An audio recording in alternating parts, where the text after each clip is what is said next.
student, welcome to my channel @Pic Study by Hrishikesh sir.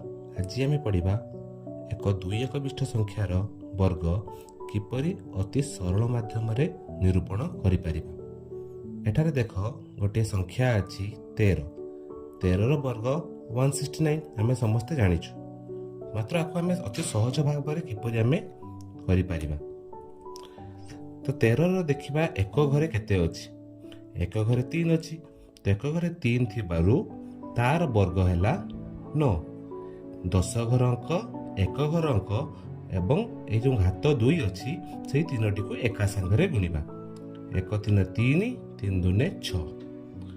ତାପରେ 10 ଘର ଅଙ୍କ ଯେଉଁ ଅଛି ତାର ବର୍ଗଟିକୁ ଆମେ ଲେଖିବା।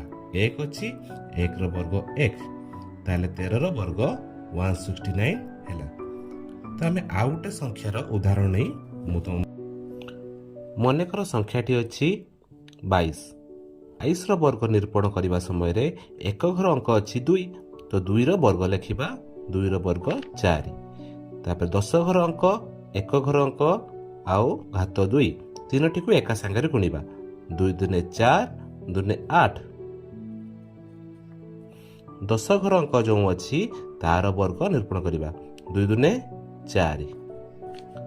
ତାହେଲେ 22ର ବର୍ଗ ହେଲା 484। ଆଉ ଗୋଟିଏ ଏକ୍ସାମ୍ପଲ ନେବା। ମନେକର ସଂଖ୍ୟାଟି ହେଉଛି 42।